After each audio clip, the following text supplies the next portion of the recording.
Hello students, good afternoon. In today's video, we will discuss types of fermentation.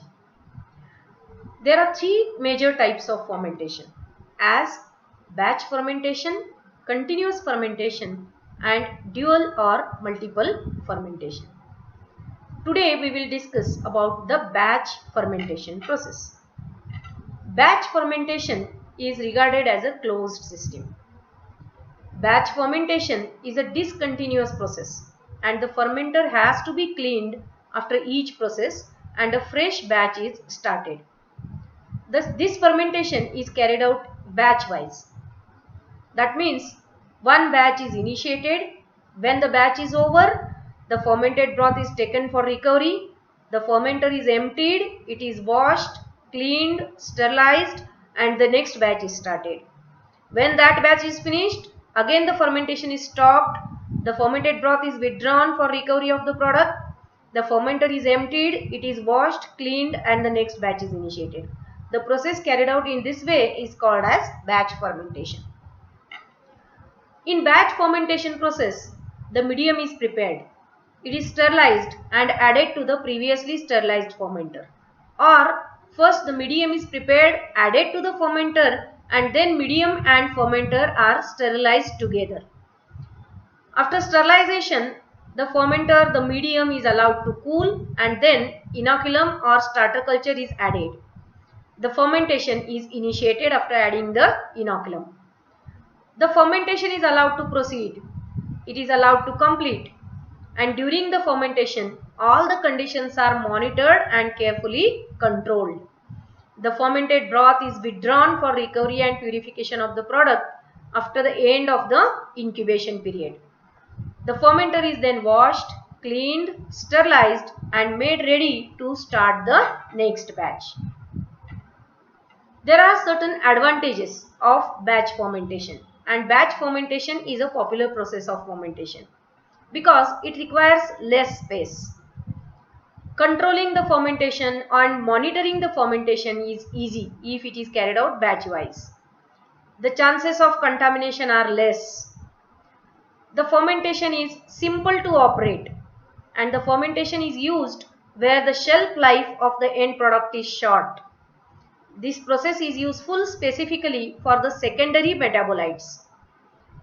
The process is used when the end product required is in more quantities and at the given period of time.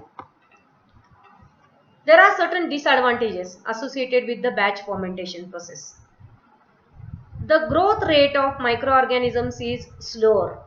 This is because the nutrient levels decline with time and toxic metabolites accumulate in the medium. How this happens? When we start the fermentation, we prepare fresh medium, sterilize the medium, cool the medium and then inoculate it with the starter culture. The inoculated culture has ample of nutrients and all the conditions also optimum. So the culture grows rapidly and the cell number increases.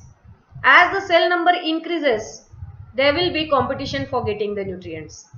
And also, when the organisms grow, they metabolize and they produce various metabolic products. These metabolic products get accumulated into the fermentation medium.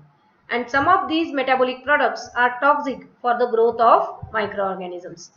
So, the growth of microorganisms is slowed down because of accumulation of these toxic metabolites. In batch fermentation, the substrate concentration decreases with time and product concentration increases with time. It's but natural, isn't it? Because during fermentation, substrate is converted into product.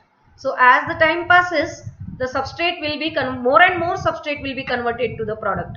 So there will be decrease in substrate concentration and there will be increase in product concentration with time. Batch cultures are less efficient as the fermenter is not in operation all the time. Why the fermenters are not in operation all the time?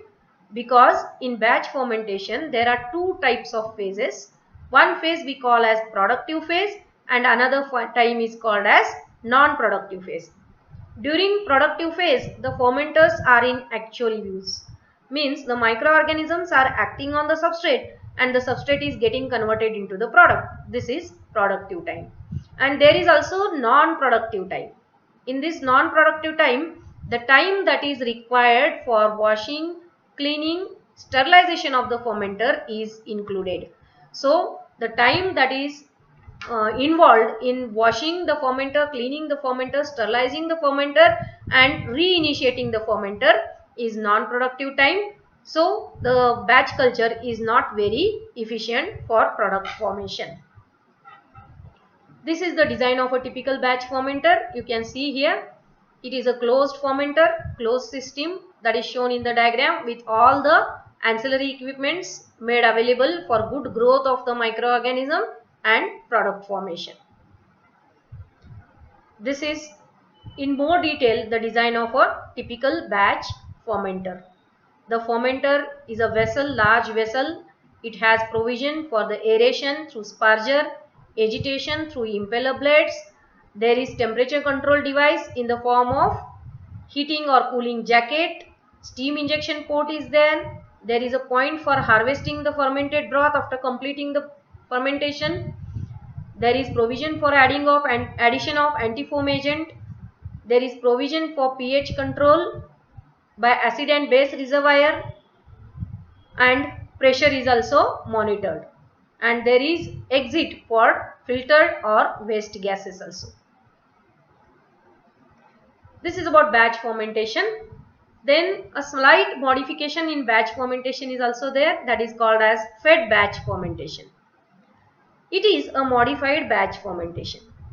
In this fermentation, the fermentation medium is fed continuously with fresh medium without removal of the fermented broth. There is continuous increase in the volume of the medium, because suppose at the start of the fermentation we add 10,000 liters of the medium, then after definite or fixed time interval we will go on adding some fresh medium. For example, after every 5 hours we will add 1 liter of the medium. So the volume of medium gradually increases. There is continuous increase in volume of the medium. Nutrients are added at the same rate as they are consumed by the growing cells. Means whatever nutrients are added through the medium which is already added to the fermenter, those nutrients are used by the microorganisms, they are consumed by the microorganisms, and at this point exactly fresh nutrients are provided. This accelerates the cell growth and a high cell density is achieved because of intermittent feeding. Fed batch fermentation is an ideal process for production of intracellular metabolites in maximum amount, because it provides the conditions suitable for accumulation of intracellular metabolites. For example, alkaline protease that is used in detergents is produced by Bacillus species. Batch feeding of nitrogen sources, ammonia, ammonium ions and amino acids keeps the substrate at low concentration and induces protease synthesis. Means we go on continuously feeding after definite intervals the nitrogen source during the fermentation of alkaline protease, and when the nitrogen source is added batch wise or fed batch wise into the fermentation medium, the substrate concentration is kept lower and it induces the synthesis of protease, thereby increasing the product yield. So this is the use of fed batch fermentation. So this is about batch fermentation and a slight modification of batch fermentation called as fed batch fermentation. The next type of fermentation we will see in the next lecture. Thank you.